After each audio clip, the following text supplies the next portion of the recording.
वो जीत कर भी हारा है। कत्ले हुसैन असल में मर गए यजीद है। अरे इस्लाम जिंदा होता है हर करबला। सारे रिश्ते दुनिया में आकर के बने। भाई का रिश्ता दुनिया में, बहन का रिश्ता दुनिया में, माँ का रिश्ता दुनिया में, जितने भी रिश्ते हैं वो सारे के सारे दुनिया में हैं। लेकिन मियाँ बीबी का रिश्ता ये हजरत आदम और हजरत हव्वा रज़ियल्लाहु ताला अन्हुमा जब जन्नत में थे, अल्लाह रब्बुल इज्जत ने वहां पर इस निकाह को करके ऐलान कर दिया कि ये मियाँ बीबी का रिश्ता ये जन्नती रिश्ता है।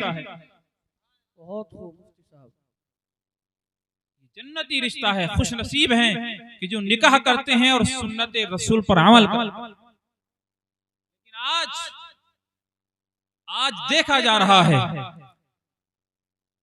निकाह के नाम पर भी, शादी के नाम पर भी आज हम देखते हैं कि जिसके मकान में, जिसके घर पर अगर डीजे बजाए जाएं, जिसके यहाँ पर डीजो का इंतजाम किया जाए तो पब्लिक भर जाती है, घर भर जाता है, वो महफिल भर जाती है। लेकिन जैसे ही अगर निकाह वाले दिन, शादी वाले दिन अगर मजलिस का प्रोग्राम रख दिया जाए या जलसे का प्रोग्राम रख दिया जाए तो फिर आप याद रखना कि फिर मुसलमान जो अपने आप को मुसलमान कहने वाले हैं, जो अपने आप को नबी का उम्मती कहने वाले हैं, दूर दूर तक नजर नहीं आते हैं। इसकी क्या वजह है? इसकी एक वजह यह है कि अब जो हम दावा करते हैं कि हमारे दिलों में इश्क़ मुस्तफा है, मोहब्बत मोहम्मद है, मोहब्बत मुस्तफा है, आज हम सिर्फ दावा कर रहे हैं। हमारे सीने, हमारे दिल आज इश्क़ रसूल से खाली होते जा रहे हैं। इसलिए आज जलसा अगर हो रहा है उसमें खुदा और इसके रसूल का जिक्र हो रहा है तो लोग आने के लिए तैयार नहीं हैं। और वहीं अगर इस्लाम के खिलाफ, वहीं अगर शरीयत के खिलाफ, वहीं अगर खुराफात हो रही है तो लोग जोक दर जोक जाते हुए नजर। मुफ्ती साहब, आज हकीकत है। इसकी वजह यह कि सिर्फ हमारे दावे रह गए कि हम अपने रसूल से मोहब्बत करते हैं, अपने नबी से मोहब्बत करते हैं। नबी से मोहब्बत जब होगी कि जब हम नबी की हदीस पर, नबी की जिंदगी को सामने रखते हुए, नबी की जिंदगी के मुताबिक, नबी के उसवे हसना के मुताबिक अगर हम अपनी जिंदगी को गुजारेंगे तो इंशाअल्लाह हमारी दुनिया भी कामयाब और हमारी आखिरत। बेशक, सुभान अल्लाह। आज हमारे अंदर, आज हमारे नौजवान इसकी तरफ ध्यान नहीं देते। जवानी क्या होती है मैं आपको बताऊं। मुहर्रम शरीफ का महीना आने वाला है और हर साल मुहर्रम के महीने वाक़े करबला सुनते हैं आप, और हर साल सुनते हैं। और ये इमाम हुसैन ने इतनी बड़ी कुर्बानी दी है, इतनी बड़ी कुर्बानी दी है, इतनी बड़ी शहादत दी है कि 1 साल नहीं, 2 साल नहीं, बल्कि रहती दुनिया कयामत तक इमाम हुसैन के चर्चे होते रहे। बहुत 2 दिन के लिए यजीद जीत गया था, लेकिन वो जीत कर भी हारा है। कत्ले हुसैन असल में मर गए यजीद है। अरे इस्लाम जिंदा होता है हर करबला। आज वो नौजवान जहां पर डीजे होंगे नाचता हुआ नजर आता है। आज मुस्लिम कौम का नौजवान कि जिसे तो ये होना चाहिए था कि उसकी जुबान पर नाते नबी होती, उसका तरीका ये होता कि सीरत मुस्तफा के मुताबिक अपनी जिंदगी को गुजारता। उसका तरीका तो ये होता कि 5 वक्त की नमाज अदा करता। उसका तरीका तो ये होता कि आज आए दिन जहां जहां देखो मुसलमानों के बच्चे परेशान नजर आ रहे हैं, बेरोजगार नजर आ रहे हैं। कभी वो सोचता, कभी वो फिक्र करता कि मैं किस एतबार से जिंदगी गुजार रहा हूँ, किसके नक्शे कदम पर चलकर जिंदगी गुजार रहा हूँ। अगर वो नौजवान जरा सा भी सोचता तो उसके दिल में ये एहसास होता कि जैसे ही मैं इस्लाम के तरीके से हटा हूँ, जैसे ही मैं शरीयत मुस्तफा के तरीके से हटा हूँ, मेरी जिंदगी में अब खुशहाली नहीं है, मेरी जिंदगी में परेशानियां ही परेशानियां हैं, मेरी जिंदगी में हर तरफ आफत ही आफत है, मेरी जिंदगी में हर तरफ मुसीबत ही मुसीबत है। इसकी वजह क्या है? इसकी यही वजह है कि जब से इस्लाम के तौर तरीकों को छोड़ा है, जब से शरीयत मुस्तफा को छोड़ा है, उस वक्त से मुसलमान परेशान नजर आता है। कौम मुस्लिम का नौजवान न परेशान नजर आता है, मुसीबत में मुब्तला नजर आता है, बेरोजगार नजर आता है। वहीं अगर सीरत मुस्तफा को पढ़कर सहाबा किराम के नक्शे कदम पर चलकर अपनी जिंदगी को गुजारता और उसकी जुबान पर सदाकत होती, अबू बकर सिद्दीक की सदाकत होती, उसकी जुबान पर अदालत होती, उमर फारूक आजम की अदालत होती, वो सखावत करने वाला होता, उस्मान गनी की सखावत करने वाला होता, उसके अंदर बहादुरी होती, हजरत अली मुश्किल कुशा बिल खैर की शुजाअत होती, तो इंशाअल्लाह उसकी दुनिया भी कामयाब हो जाती, उसकी आखिरत भी कामयाब। बेशक सुभान अल्लाह, बहुत खूब मुफ्ती साहब। लेकिन आज नौजवान कहां जा रहा है? वालिदैन की तरबियत, अपनी औलाद को लेकर वालिदैन जब बुढ़ापे को पहुंच जाते हैं तो शिकायत करते हैं कि हमारे बच्चे हमें हमारे बच्चे हमें हिस्सा नहीं दे रहे, हमारे बच्चे हमें रहने के लिए मकान नहीं दे रहे, हमारे बच्चे हमारी सारी जितनी भी जमीन जायदाद है अपने नाम करके हमें तन्हा छोड़ दिया है। आज इसकी वजह क्या है? इसकी भी यही वजह है कि वालिदैन जो तरबियत करनी थी, इस्लाम के मुताबिक तरबियत करनी थी, शरीयत मुस्तफा के मुताबिक तरबियत करनी थी, आज वालिदैन ने भी उस तरबियत पर ध्यान न दिया। आज वालिदैन ने भी शरीयत मुस्तफा के मुताबिक तरबियत पर ध्यान न दिया। अपनी औलाद के बारे में फिक्रमंद ना हुए कि मेरी औलाद कहां रह रही है, मेरी औलाद क्या कर रही है, मेरी औलाद क्या खा रही है, मेरी औलाद क्या पहन रही है। आज वालिदैन ने भी जब अपनी औलाद की तरबियत सही तरीके से न की है तो फिर यही वालिदैन जब बुढ़ापे को पहुंचे हैं, यही वालिदैन जब ये बुढ़ापे को पहुंचे हैं, अब इनकी औलाद इन्हें परेशान करती हुई नजर आती है। इसकी यही वजह है कि जब वालिदैन ने अपनी औलाद को ना संभाला, वालिदैन ने जब सीरत मुस्तफा को ना बताया, वालिदैन ने जब सहाबा इकराम के नक्शे कदम को ना बताया, वालिदैन ने जब अल्लाह के वलियों से मोहब्बत करना ना सिखाया, वालिदैन ने जब गौसे आजम की सीरत को ना बताया, वालिदैन ने जब ख्वाजा पाक की सीरत को ना बताया, वालिदैन ने जब साबिर पाक के सब्र को ना बताया, वालिदैन ने जब आला हजरत के किरदार को ना बताया, तो आज वालिदैन जब बचपन से अपनी औलाद की तरबियत न कर पाए तो अब 55 साल की उम्र को पहुंच गए हैं, अब इनकी औलाद इनको परेशान कर रही है, तो अब शिकायतें करते हैं। मैं उनसे कहना चाहता हूं, अगर आज के वालिदैन अपनी औलाद पर कंट्रोल करना शुरू कर दें, अपनी औलाद को सुधारना शुरू कर दें, इंशाअल्लाह आज जो लड़ाई झगड़े नजर आते हैं, आज आपस में जो बुग़्ज़ हसद नजर आता है, आज आपस में भाई से अल्लाहु अकबर लड़ता हुआ नजर आता है, भाई अगर थोड़ा तरक्की कर रहा है तो हसद करता हुआ नजर आता है। मैं कहना चाहूंगा, आज हम तक जो इस्लाम आया है और इस्लाम का ये कानून है, इस्लाम की ये तरबियत है, इस्लाम का ये पैगाम है कि इस्लाम ने हमें आज तक यही पैगाम दिया है, यही पैगाम दिया है, यही कुरान ने पैगाम दिया है कि इन्नमल मुमिनूना इख्वा, तमाम मोमिन मुसलमान आपस में भाई हैं। लेकिन ये तो सगे भाई होकर भी आपस में लड़ रहे हैं, सगे भाई होकर भी अल्लाहु अकबर एक दूसरे से हसद कर रहे हैं। आओ करबला के मैदान में देखो इमाम हुसैन का क्या किरदार रहा है, इमाम हुसैन के भाइयों का क्या किरदार रहा है, इमाम हुसैन के बेटों का क्या किरदार रहा है। आज अगर हम उस जिंदगी को उठा करके देखें, इमाम हुसैन ने आज हम तक इस्लाम पहुंचाया है, अपने पूरे परिवार को, पूरे खानदान को करबला की तपती हुई रेत पर, करबला के मैदान में अपने पूरे अल्लाहु अकबर घराने को राह खुदा में कुर्बान किया है। इतनी बड़ी शहादत दी है, इतनी बड़ी शहादत दी है, और ये कहते हुए चले गए हम गुलामाने मोहम्मद हैं, जान देने से नहीं डरते, ये सर रह जाए या कट जाए कुछ परवाह नहीं। बहुत खूब मुफ्ती साहब, नारे तकबीर, नारे रिसालत, उलमाए अहले सुन्नत, मसलके आला हजरत, नारे तकबीर। आज मुसलमानों के बच्चे आपस में लड़ रहे हैं, भाई आपस में हसद कर रहे हैं। अरे उठा करके देखो करबला की मैदान की वो तारीख, करबला के मैदान की वो तारीख, वो वाक़या उठा करके देखो। अल्लाहु अकबर, क्या वो रिश्ता था हजरत अब्बास बिन अली हजरत अली अकबर हो, हजरत अली असगर हो, अल्लाह अकबर, क्या क्या कुर्बानियां दी हैं, छोटे हो या बड़े हो, सबने कुर्बानियों को पेश किया है।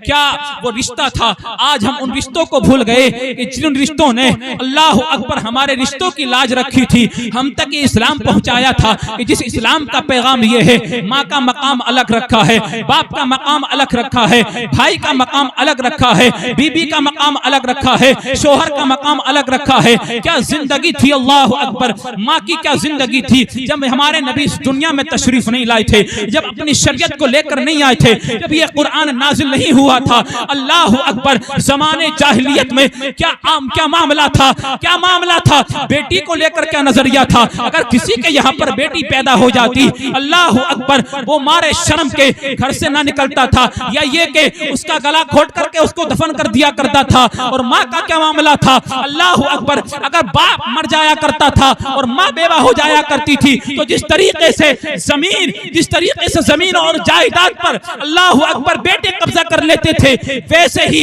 अपनी बाप की बीवी पर कब्जा करके उसे लोडी बना लिया करते थे। ये हाल था जमाने जाहिलियत का, अल्लाह अकबर। और बाप का मामला ये था कि बाप को बाजारों में बेचा जा रहा था। लेकिन मेरे नबी जब इस दुनिया में तशरीफ लाए, मेरे नबी ने आकर के फरमाया कि जिस माँ को तुम अल्लाह अकबर लोडी बना रहे हो, जिस माँ को तुम खेल समझ रहे हो, ये माँ, इसकी शान ये है, इसकी असमत ये है, इसकी बुलंदी ये है, अल जन्नतु तहता क़दामिल उम्महात, इसकी बुलंदी ये है, इसकी असमत ये है कि अल्लाह रब्बुल इज्जत ने माँ के कदमों के नीचे जन्नत को रख दिया है। सुभान अल्लाह। बाप को अल्लाह अकबर कि तुम बाजारों में बेच रहे हो, इसका मकाम ये है, इसका मर्तबा ये है कि सरकार फरमाते हैं ये जन्नत के बीच का दरवाजा इसका मकाम है, ये जन्नत का दरवाजा है। अल्लाह अकबर। और बेटी के मकाम को बयान फरमाया कि जिस बेटी को जिंदा दरगोर किया जा रहा था, मेरे नबी फरमाते हैं ये बेटी तुम्हारे लिए जहमत नहीं है, तुम्हारे लिए परेशानी नहीं है, तुम्हारे लिए मुसीबत नहीं है। मेरे सरकार फरमाते हैं जिसके यहाँ पर,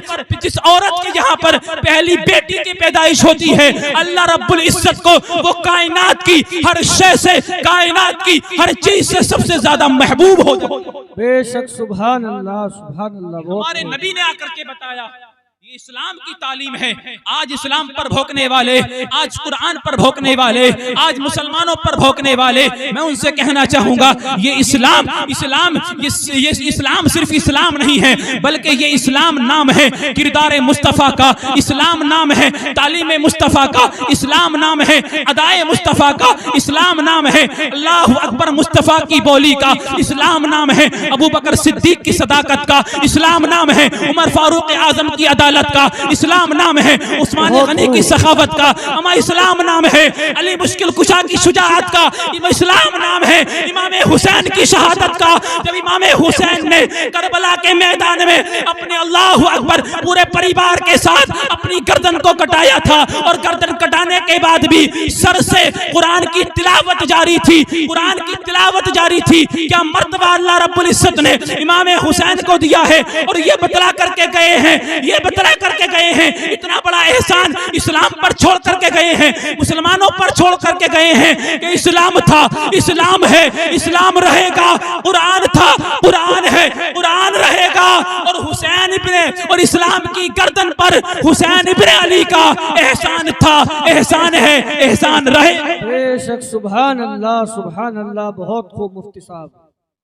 लेकिन आज हमने इस्लाम को नहीं समझा, आज हम मुसलमान परेशान नजर आते हैं, आज हम मुसलमान एक दूसरे को देख करके जलते हैं, आज हम मुसलमान भाई भाई से जलते हुए नजर आते हैं। ये शादी का मौका है, अल्लाह अकबर, क्या रिश्ते और क्या नाते और क्या मोहब्बत थी, क्या आपस में मेल जोल था सहाबाए किराम का।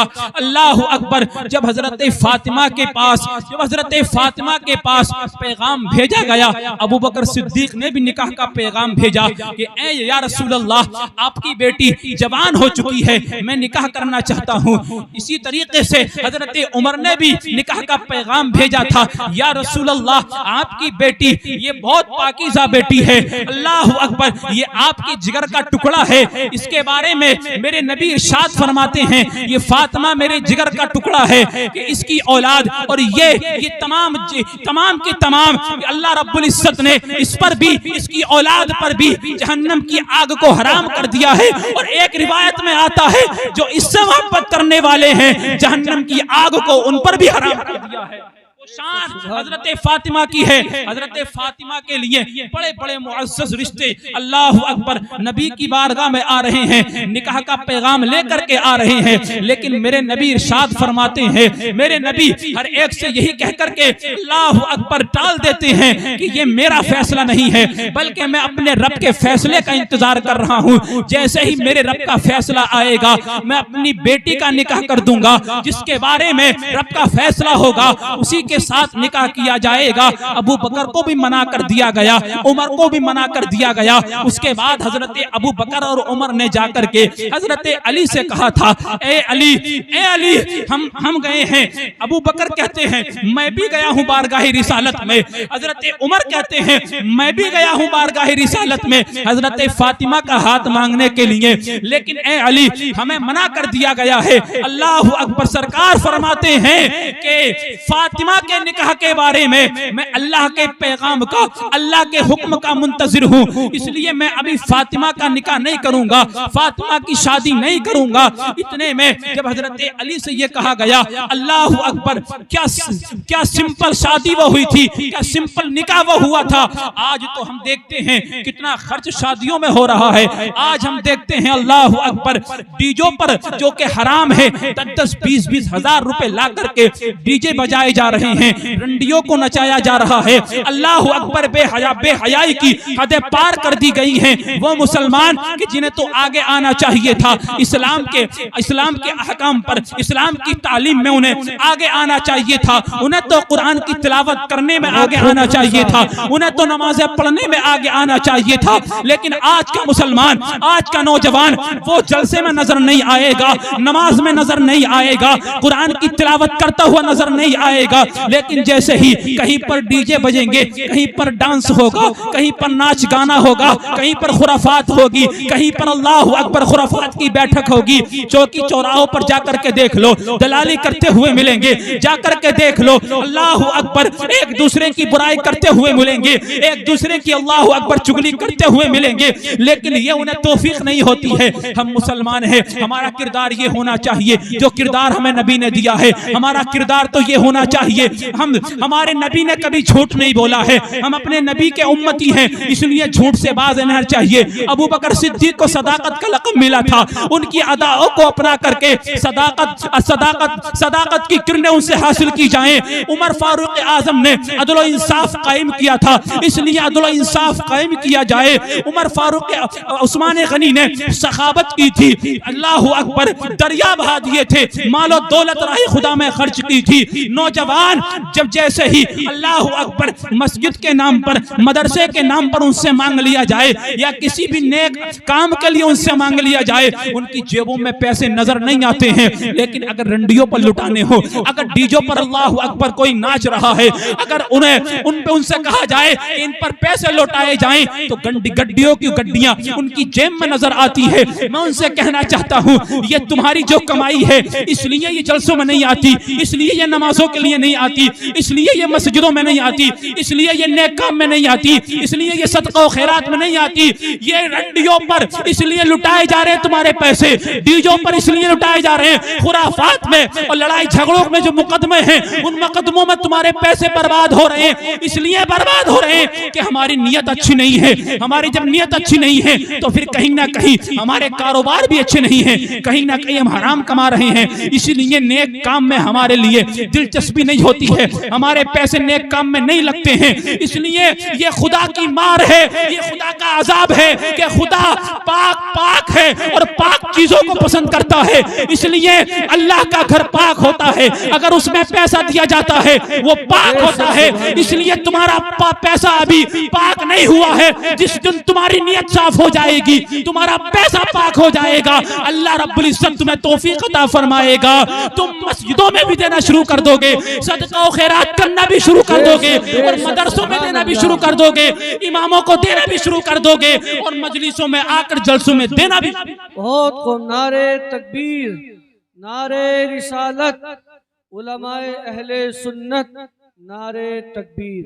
कभी सोचा है हमने हमारे पैसे ऐसे ही कभी मुकदमों में, कभी हराम काम में, कभी नाजायज काम में, कभी डीजो पर। और याद रखो शादी का मामला है, हमारे भाई बैठे हुए हैं, लेकिन याद रखना ये तो हमारे स्टाफ के हैं, बहुत दिल फेंक होते हैं उलमा अल्हम्दुलिल्लाह। इन मामलों में जिन मामलों में बात करने के लिए जा,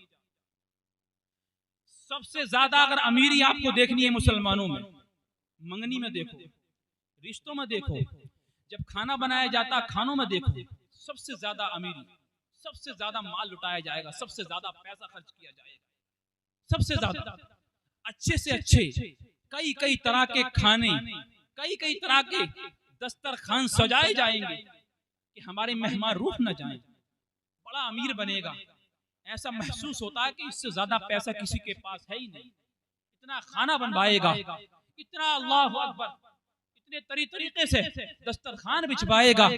अमीरी आप देखनी है मुसलमानों की तो कपड़े बनाते हुए देखो, आज तो अलग ही रिवाज चला हुआ है, अलग ही रिवाज चला हुआ है, मंगनी के कपड़े अलग। और उससे पहले जब देखने के लिए आएंगे तो देखने के लिए कपड़े अलग बन रहे हैं, पूरे घर को कपड़े बन रहे हैं। जब मेहमान रिश्ते के लिए आते हैं उस वक्त अलग कपड़े बन रहे हैं। जब मंगनी चढ़ाने का नंबर आता है, अल्लाह अकबर, पूरे घर का खर्चा कपड़ों का अलग होता है 20-30 हजार का। इसी तरीके से उसके बाद जब शादी का नंबर आता है तो शादी से पहले 8 दिन पहले से कपड़ों की चेंजिंग शुरू हो जाती है। कोई लाल बना रहा है, कोई पीला बना रहा है हल्दी के नाम पर, कोई गुलाबी बना रहा है। इस तरीके से अल्लाह अकबर लाखों रुपए सिर्फ कपड़ों पर बर्बाद कर रही है ये कौम मुस्लिम। मैं उनसे कहना चाहता हूँ, जैसे ही जब नंबर आता है, इमाम साहब जब नफल पढ़ाते हैं तो पैसे अल्लाह अकबर जेबों में नजर नहीं आते हैं। टटोल टटोल कर देखता है कि जेब में यार 50 रुपए पड़े कि नहीं पड़े, इमाम साहब को दे दिया जाए।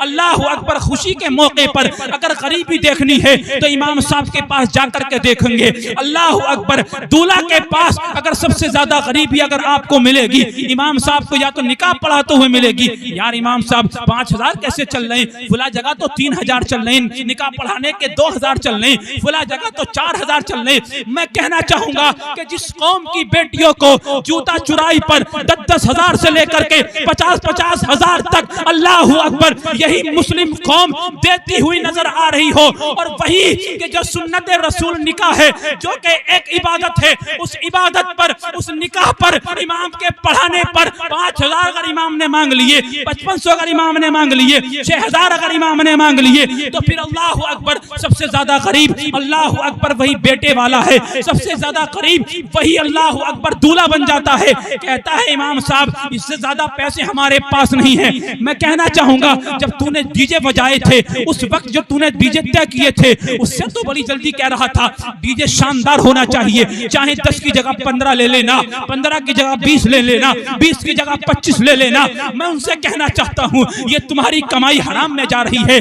जो अल्लाह अकबर आज तुम डीजे बजा रहे हो, बड़ी खुशी से नाच रहे हो, मैं कहना चाहूंगा शादी एक बार आती है, डीजे बजाओगे तुम, मैं कहना चाहूंगा मौत भी एक बार आएगी जब कब्र में जाओगे। आज तुम डीजे बजा रहे हो, कब्र के अंदर जब मुनकर नकीर आएंगे, अल्लाह अकबर क्या जवाब होगा तुम्हारे पास, क्या जवाब होगा? क्या नेक अमाल तुम लेकर के जाओगे? क्या किस तरीके पर तुम जाओगे? कितने अमल अच्छे करके तुम इस दुनिया से जाओगे? और जब नफ्सी नफ्सी का आलम होगा, एक एक नेकी के लिए लोग तरस रहे होंगे। तुम्हारे पास तो डीजे हैं, तुम्हारे पास तो नाचना गाना था, तुम्हारे स्टेटस तो गानों से भरे हुए थे। अल्लाह अकबर, तुम्हारे रात दिन मोबाइल में अल्लाह अकबर गाने चलते थे, सरकार की नाद नहीं चलती थी। और यहाँ पर एक बात ये कहना चाहूंगा, आज अल्लाह अकबर शादी का दिन है, शादी होते ही मोबाइल दे दिया जाता है, बीबी को मोबाइल दे दिया जाता है, लड़कियों को मोबाइल दे दिया जाता है,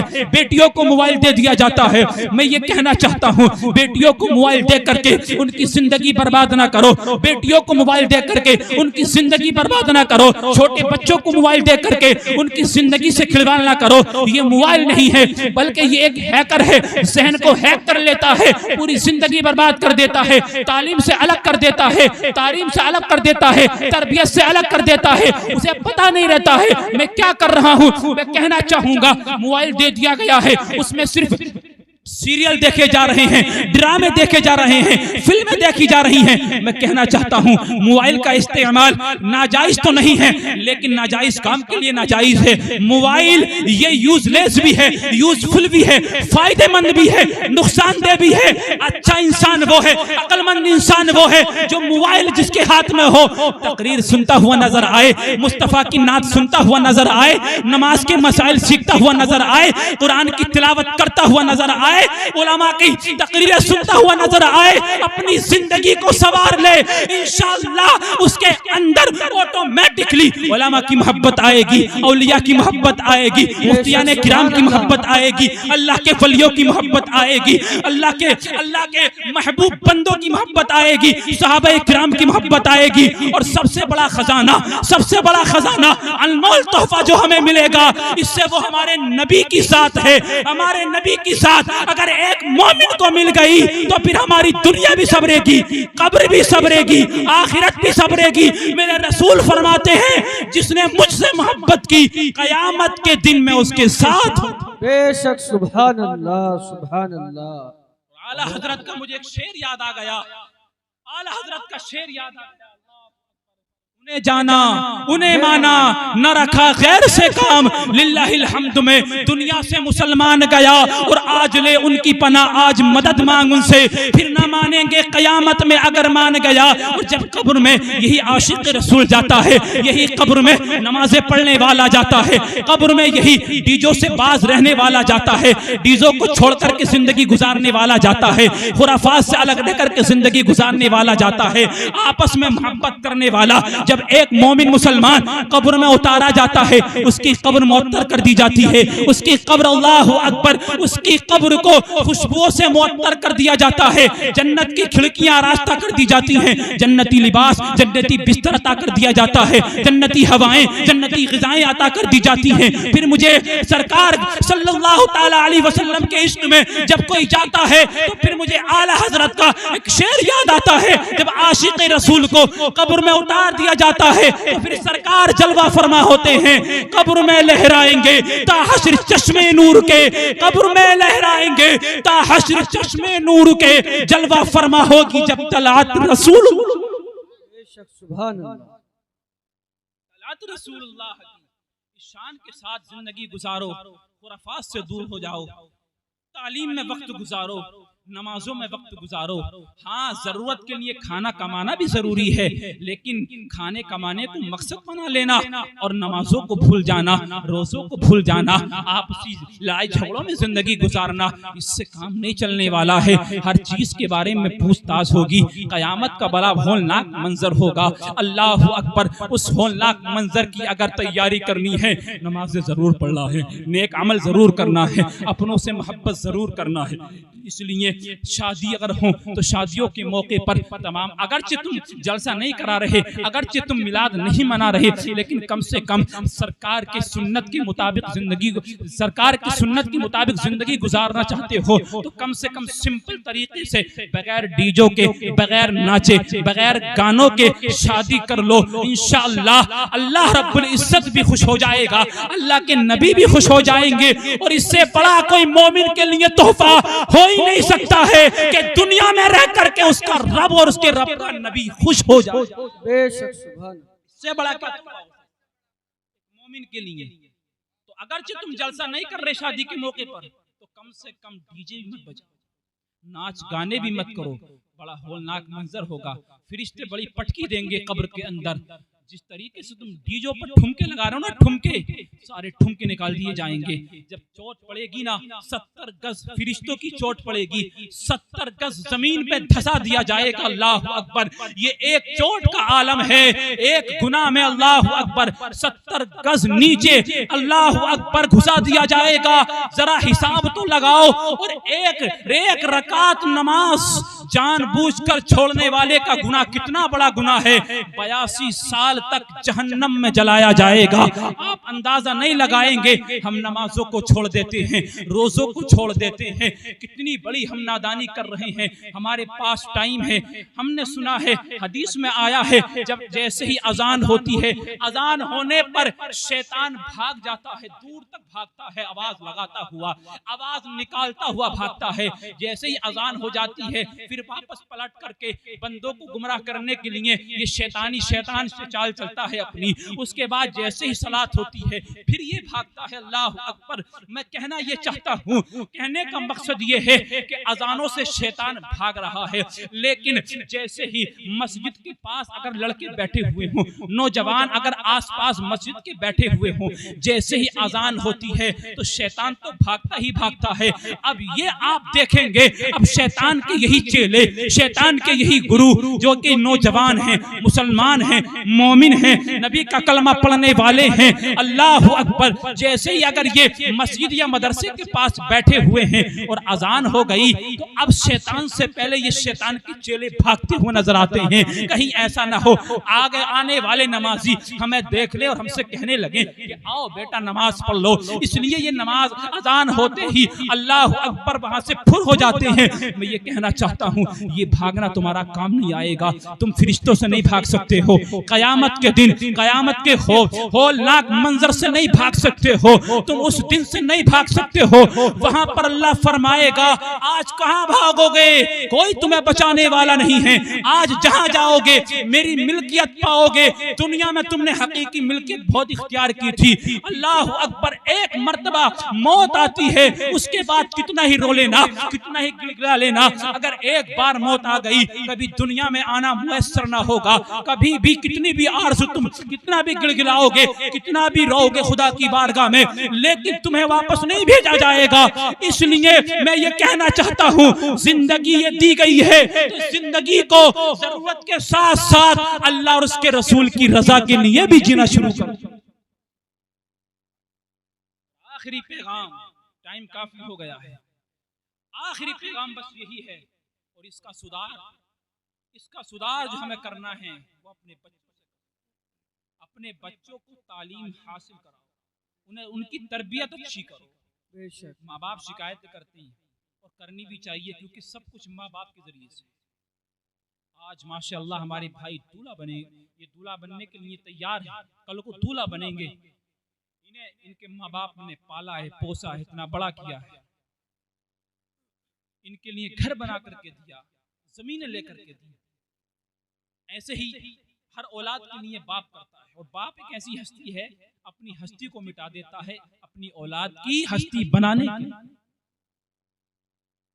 धूप नहीं देखता, वो दिन नहीं देखता, वो तकलीफ नहीं देखता, वो जाड़ा नहीं देखता, वो परेशानी नहीं देखता, वो साया नहीं ढूंढता है।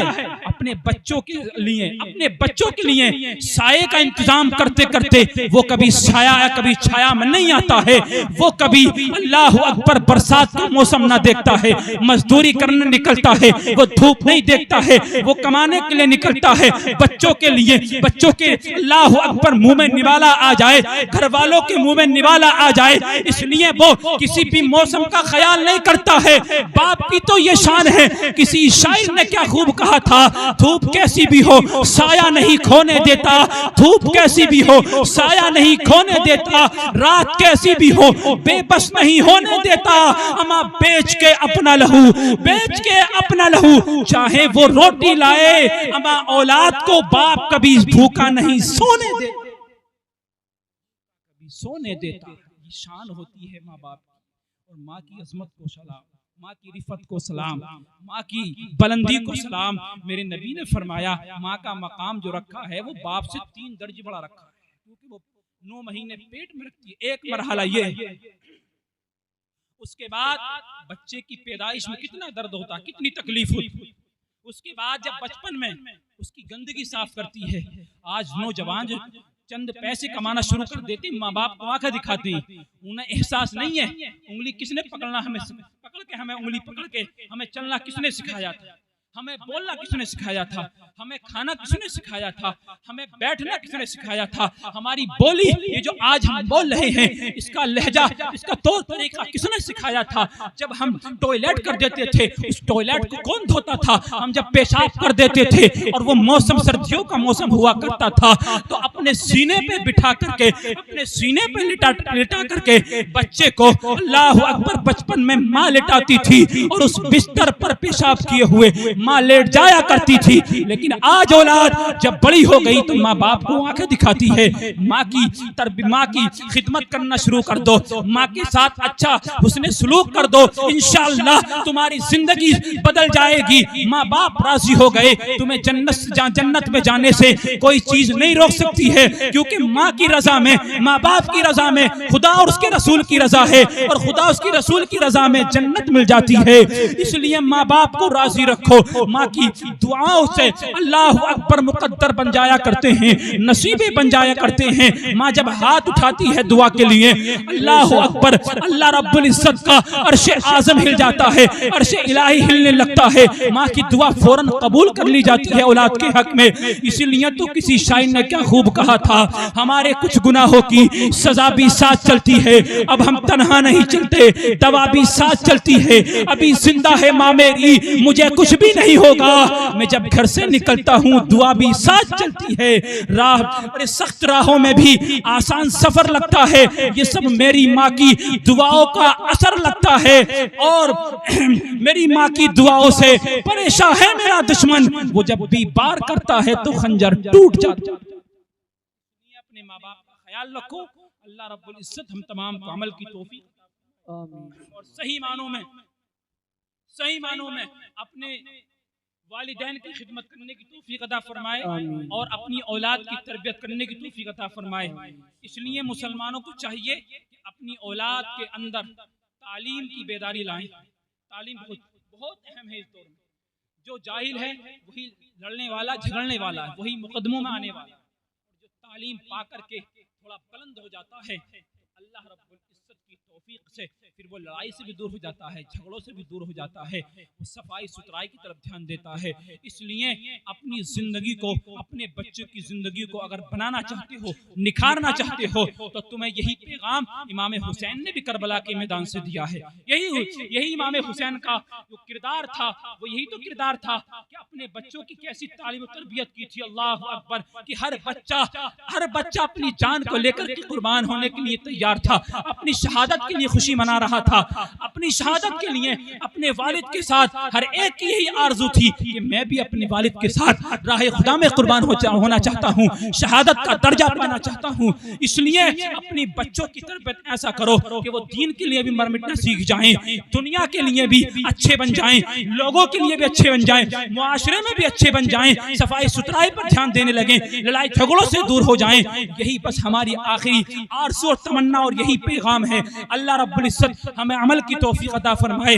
अस्तगफिरुल्लाह रब्बी मिन कुल्लि ज़ंबी व अतूबु इलैहि। एक मर्तबा कलमे का विर्द कर लें, ला इलाहा इल्लल्लाहु मुहम्मदुर रसूलुल्लाह। मुसाफिर है हम भी, मुसाफिर हो तुम भी, फिर किसी मोड़ पर मुलाकात होगी। उन्हें जाना, उन्हें माना, न रखा गैर से काम, लिल्लाहिल हम्द में दुनिया से मुसलमान